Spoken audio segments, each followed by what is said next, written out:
Hai semua. Hi guys, welcome back to our channel. Hari ni kita orang nak bawa korang explore Dubai Safari Park. Kalau korang tengah cari zoo yang best dekat UAE, memang wajib datang sini sebab zoo ni antara yang terbesar dan memang luas sangat-sangat. Kita orang datang masa musim cuti raya Cina, kebetulan pula pada hari kedua bulan puasa. Memang ramai orang dan agak penat berjalan lah sebab waktu bulan puasa. Tapi serius, memang sangat-sangat berbaloi. Lepas dia masuk Dubai Safari Park, kita orang terus naik shuttle train dulu. Sebab Safari Park ni memang sangat-sangat besar. Jadi train ni memang memudahkan nak bergerak dari satu kawasan ke kawasan yang lain. Kalau nak jalan kaki pun boleh, tapi memang kena sedia tenaga sebab luas sangat Safari Park ni. Kita orang ambil package melalui Klook yang dah termasuk Safari Journey dan Unlimited Shuttle Train. Bagi saya memang sangat-sangat berbaloi sebab tak perlu penat sangat nak berjalan. Lebih-lebih lagi kalau datang dengan anak kecil ataupun warga emas.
Highlight yang paling best mestilah Safari Journey.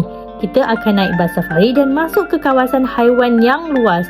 Memang rasa macam tengah berada dalam safari sebenar. Dekat sini korang boleh tengok gajah, zirafah, singa, harimau, zebra dan banyak lagi haiwan yang lain dari jarak yang lebih dekat. Memang satu pengalaman yang tak boleh dilupakan.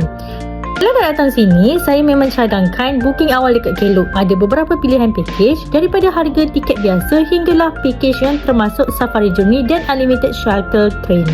Harga pun bergantung pada package yang korang pilih. Jadi, boleh ikut bajet masing-masing.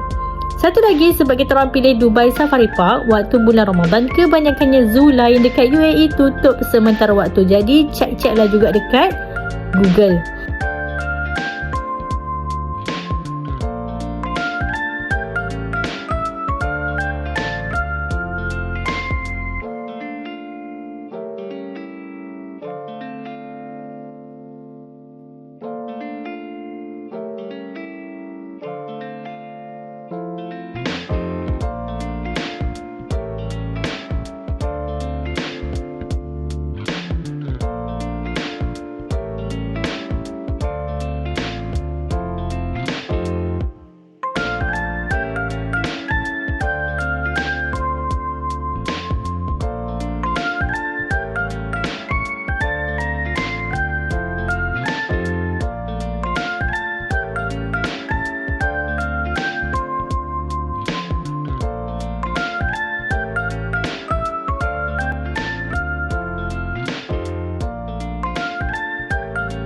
Lepas habis safari journey, kita orang sambung pula explore kawasan lain dalam Dubai Safari Park.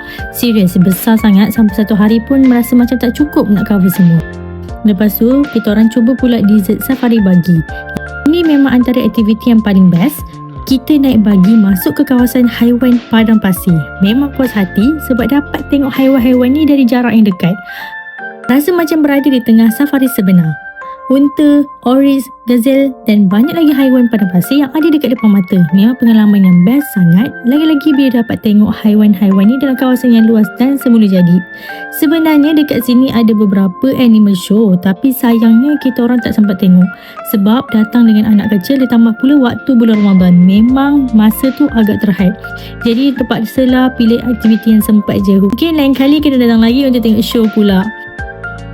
Dekat sini ada petting farm. Memang syurga untuk anak-anak. Korang boleh bagi makan kuda, arnab, kambing dan beberapa haiwan jinak yang lain. Zain memang paling seronok lah dekat sini. Overall memang puas hati datang Dubai Safari Park walaupun penat berjalan satu hari. Setiap zon ada pengalaman yang berbeza. Dari safari journey, petting farm, desert safari, buggy sampailah dapat tengok pelbagai haiwan. Semuanya memang berbaloi. Kalau korang bercuti dekat Dubai bersama family, memang wajib masukkan tempat ni dalam skedul korang. Jumpa next video. Bye.